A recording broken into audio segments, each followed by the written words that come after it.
No meio do mundo, entre tudo que se vive, poucas coisas têm tanta importância quanto amar e perdoar.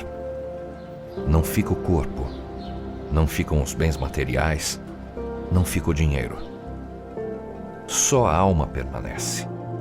E nela está a capacidade de superar as mágoas da vida e as dores das ofensas, que congelam o tempo num instante de rancor. Perdoar é ir além, é amar. Perdoar é viver em plenitude com o mundo, com os outros, consigo mesmo, com Deus. Bendito o coração que perdoa.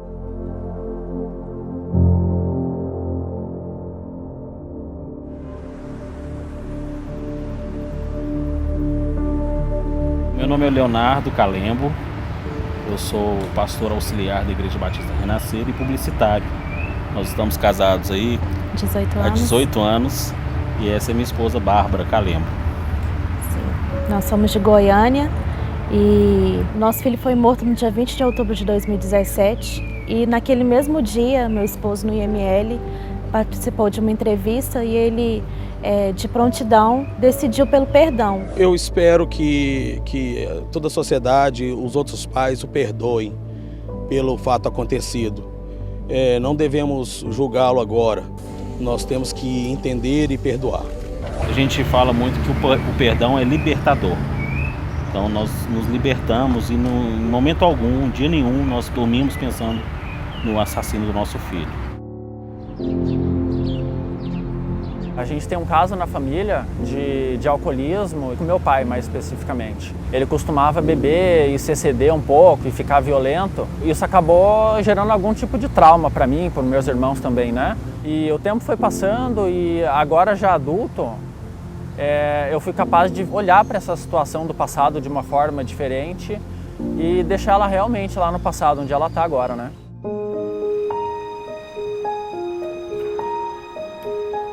Eu sou padre Gisberto Antônio Pugliese. Sou o 13º filho e último. E meu pai morreu assassinado. Eu procurei o assassino do meu pai até encontrar e achei. E o pensamento do perdão sempre ficou na minha cabeça. Quem sabe algum dia eu vou encontrar com esse homem para perdoar. Ele acabou fazendo a primeira comunhão comigo e morreu logo em seguida. Histórias assim surpreendem e ensinam que é possível libertar-se de dores, mágoas, traumas. Mas nem sempre é fácil.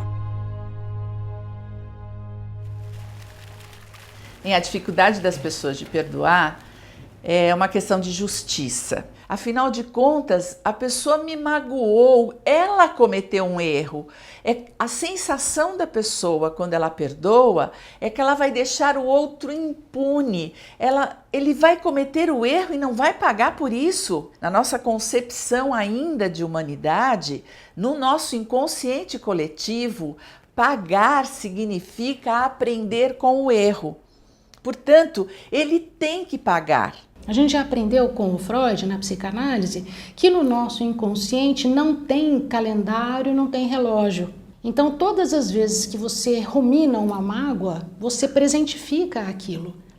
E então, o seu organismo, o seu cérebro entende que você está sofrendo outra vez aquela ofensa, aquela situação estressante e libera novamente aquelas substâncias, aqueles hormônios que a longo prazo e de maneira contínua vão lesando o seu tecido orgânico e aí cada um tem lá o seu órgão de fragilidade. Eu estudei o infarto agudo, mas certamente a gente pode inferir que nas outras doenças pode acontecer a mesma coisa. Quando você não perdoa, não tira esse peso de dentro de você ou de cima de você, você faz com que várias alterações metabólicas ocorram.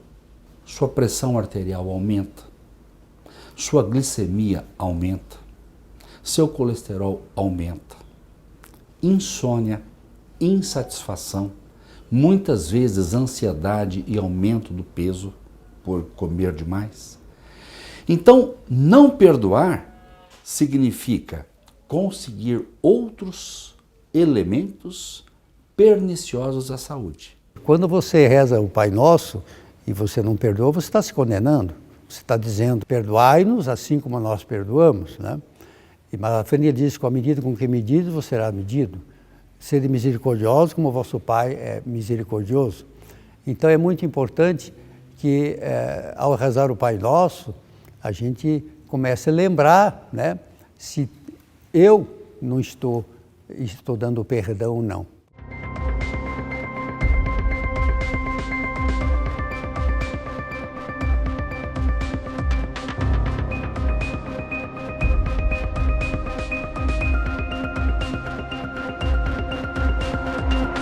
O dia começou como outro qualquer, comum, né? A rotina de levar ele para a escola, de abraçar, de dizer eu te amo, isso aconteceu na porta da escola. Deixei ele para assistir a aula. Então foi um lugar inimaginável que qualquer pessoa nunca espera, né, que o filho seja morto dentro da escola. Foi um dia enlouquecedor para a gente, a sensação de estar vivendo um filme, muitos carros de polícia na rua e eu procurando notícias do meu filho e a gente não conseguia notícias, né? Até que depois de uns 40 minutos eu perguntei para a porteira da escola, falei, o João Pedro está morto, e ela fez o positivo com a cabeça e aí meu esposo desmaiou, né, meu bem?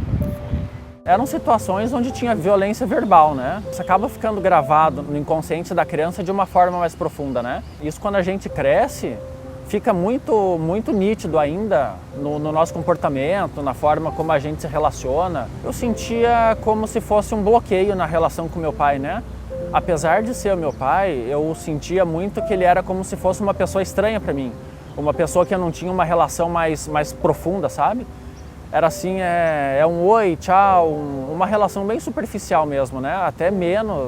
Até mais superficial do que se fosse um colega de trabalho mesmo. Meu pai tinha uma carroça, um burro, e morava numa chácara em Uberaba, e ia vender verdura, galinha, porco, cabrito na cidade. E houve um desencontro com um vizinho, e o vizinho ficou esperando ele atrás de um pé de café. Quando ele chegou da cidade, esse vizinho estava com a espingarda e atirou e matou meu pai. Minha irmã, que estava perto, ainda levou raspão daquela cartucheira. A minha mãe, pobre como era, morando na chácara em Uberaba, com a morte do pai, mudou-se para Franca. Não era para mudar desse jeito, mudou por causa de um assassinato. Meu marido é cardiologista e trabalha com saúde e espiritualidade há muitos anos. E eu, em conversa com ele me sugeriu que fizesse, então, um trabalho, um estudo caso-controle, comparando dois grupos de participantes, um grupo composto por infartados, pessoas que acabaram de ter um infarto, e comparar com outro grupo que é de pessoas sem doença cardiovascular conhecida. E o resultado é bem interessante, porque a gente percebe que entre o grupo dos infartados, a gente encontra respostas dos participantes que mostram maior dificuldade em conceder o perdão em comparação com os sadios. Então, uma inferência que a gente pode fazer é que o perdão pode estar associado à ocorrência do infarto. Hoje, nós temos cerca de 32,7% de todas as mortes atribuídas às doenças cardiovasculares. Infarto, derrame cerebral, insuficiência cardíaca. Então, não perdoar te machuca o sistema cardiovascular. Quando você não perdoa, por mais lindo que esteja o dia, por mais lindo que esteja o sol, você enxerga névoa, você amassa o seu coração, você amassa as suas artérias, você amassa o seu sistema metabólico. A mágoa é um dos venenos que mais machuca e mais harmoniza.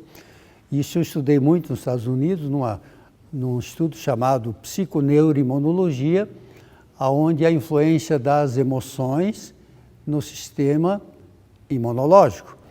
Infelizmente, a pessoa que se sente machucada, ela se introverte muito, né? E fica ali remoendo aquilo e vem na lembrança aqui, então perde a alegria de viver. Se eu ficar na mágoa e na raiva, eu fico preso àquela situação. Então, o que é o perdão? É poder olhar com carinho para essa mágoa, para essa raiva e colocar aquela situação no passado. Ela já aconteceu. Todas as situações nos acontecem e sinto muito, acontece, é isso. Ou porque as pessoas nos magoam, ou porque a vida nos magoa, ou porque a resposta não é aquilo que a gente espera, eu sinto muito, aconteceu. Levar essa história muitos anos, muitos dias, muito tempo é, na minha opinião, burrice. Por quê? Porque já está no passado. Agora, tem um ponto muito importante dessa visão do perdão, é que ela não necessariamente implica em reconciliação. Porque muitas vezes, imagine uma pessoa que está magoado, sofreu uma ofensa de alguém que já morreu. Né? Então, ele não tem como se reconciliar, ele simplesmente vai ter que fazer uma operação interna de liberar aquele ofensor das suas mágoas e seguir com a própria vida. Ou então tem aquele caso, por exemplo, que o ofensor é tão malvado, tão ruim, que se você trouxer para o seu convívio diário, você sabe que você vai sofrer novamente aquela injúria, aquela pessoa vai novamente te machucar. Né? Então, não necessariamente implica, que bom que houvesse a reconciliação, mas nem sempre isso é possível. E é muito importante a gente entender que perdoar não é virar a página do livro. Porque essas pessoas, vira e mexe, voltam para a página que tinham virado. E continuam remoendo o remorso, a falta de perdão. Então você tem que pegar esse livro, desculpe, fechá-lo. Abrir um outro livro, um livro que você se sinta feliz. Um livro que você tenha um grupo de pessoas ao seu redor que te faz feliz.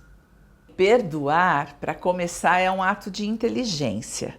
Perdoar significa colocar as coisas nos seus devidos lugares. A mágoa, ela já fala, né? É uma má água.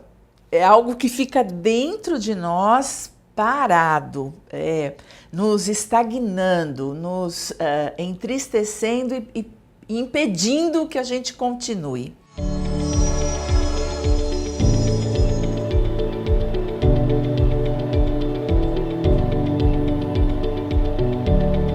Eu queria estar mais próximo por ser meu pai, por eu amar ele e tudo, né? Mas mesmo assim ainda existia aquela mágoa, aquele ressentimento por conta do que tinha se passado, né? Era realmente um bloqueio, né? Eu queria, mas tinha algo que era esse passado que me impedia de chegar até ele e a gente deixar a relação normal mesmo, de pai para filho, né? O que eu aprendi da minha mãe, ela nunca na vida se queixou de nada, nunca. Então ela nos deu essa lição, a lição da aceitação do plano de Deus.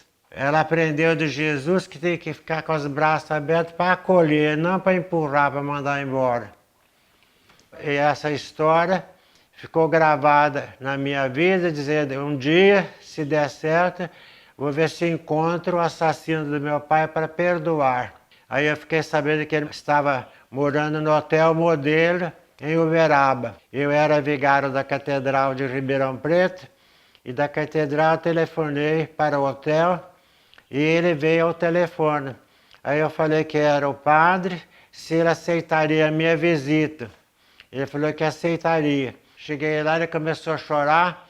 Falei, você não precisa chorar não, porque cada um de nós tem 5 minutos de santo e 5 de capeta.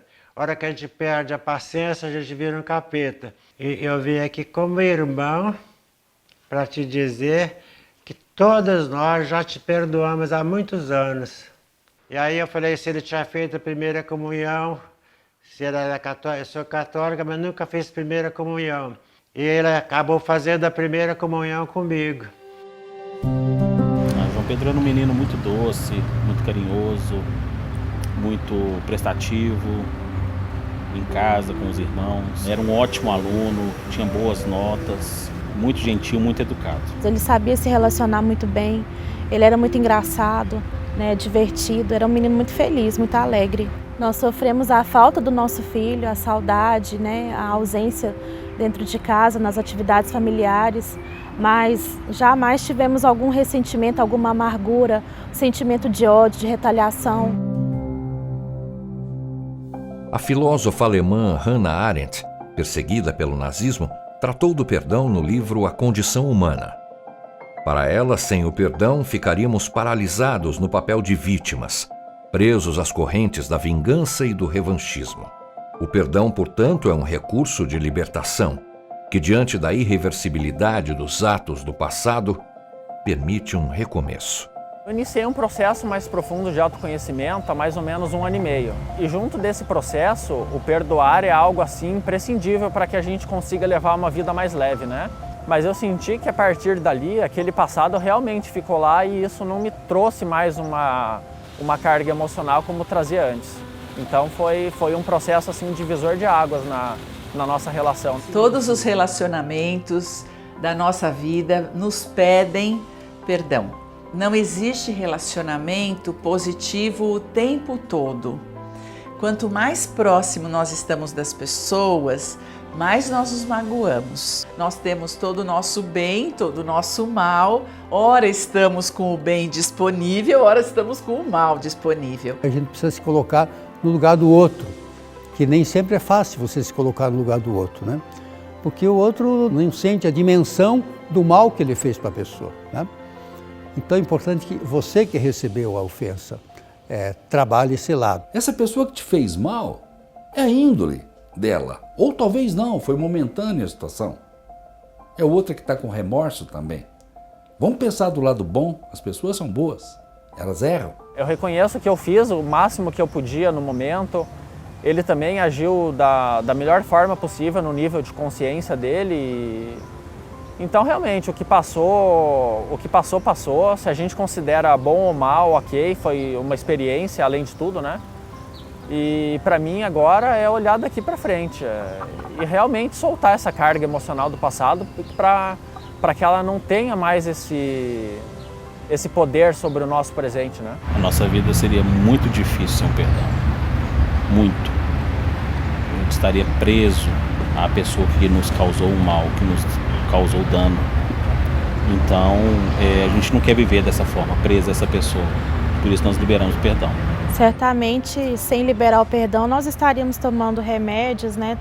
Fazendo tratamentos psiquiátricos, talvez adoecidos, e isso a gente não vive. Tem um irmão que ele achava ruim, falou, você nunca devia ter feito isso.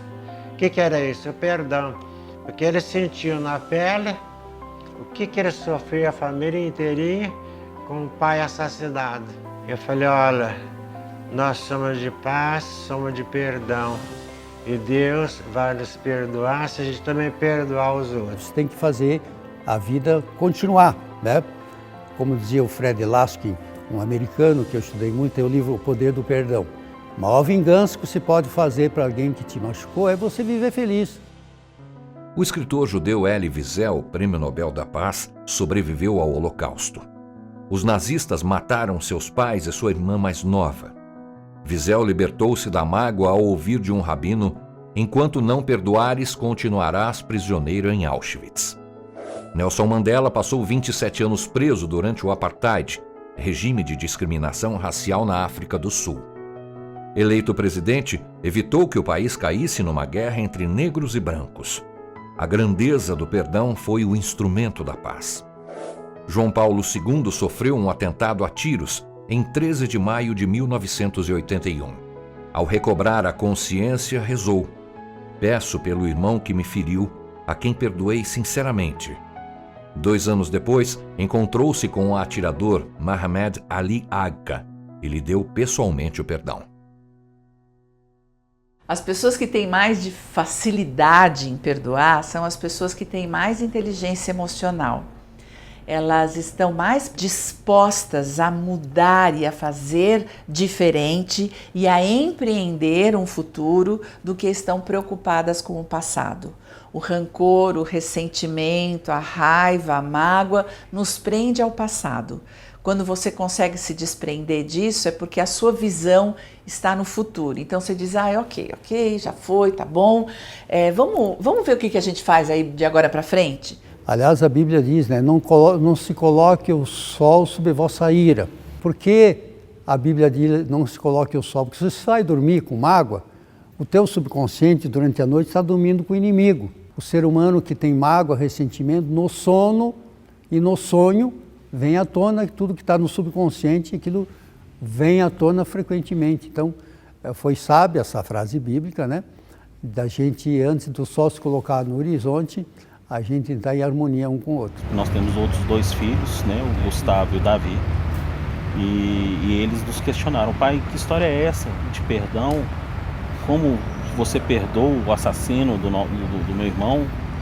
Nós tivemos que explicar, foi uma janela que Deus deu a nós de explicarmos para ele acerca do perdão. E hoje para eles é mais fácil eles perdoarem, porque eles viram que nós vencemos algo muito grandioso, então eles conseguem vencer pequenas situações, às vezes na escola, né, com alguém que faz alguma brincadeira que eles não gostam, para eles ficou mais fácil de entender que realmente o perdão é o melhor caminho. O primeiro passo desse caminho é a consciência.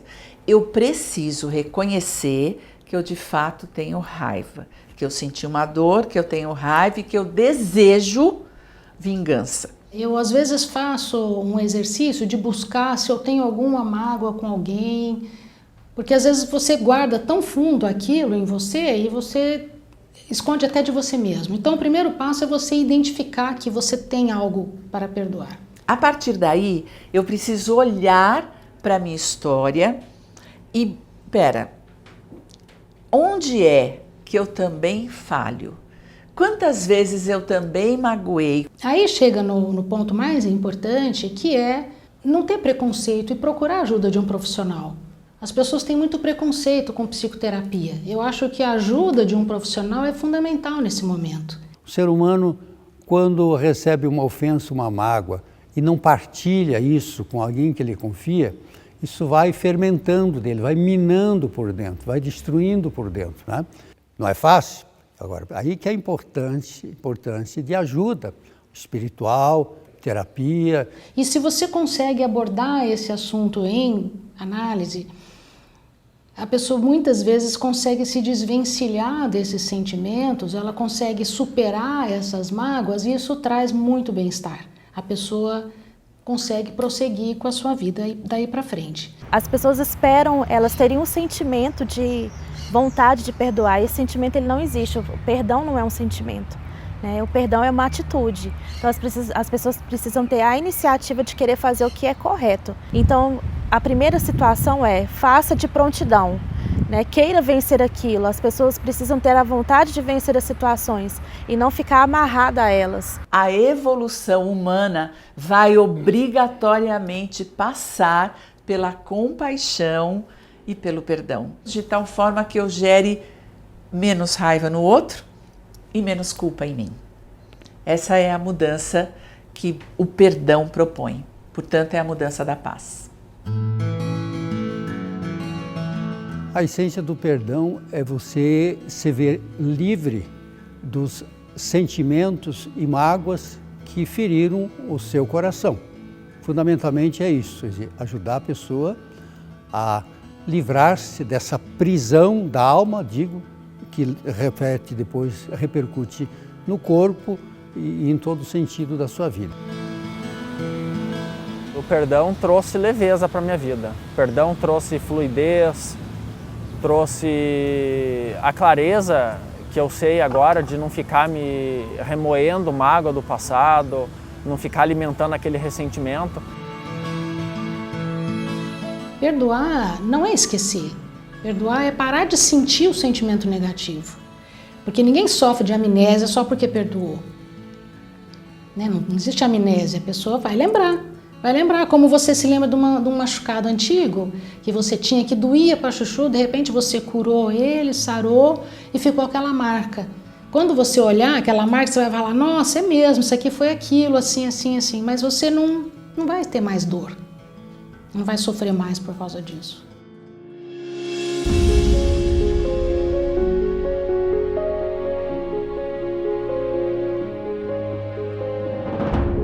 Podem passar 40, 50, 60 anos, é impossível esquecer, mas nós podemos vencer aquele dia, de fazer daquele dia algo novo, e é isso que a gente procura fazer.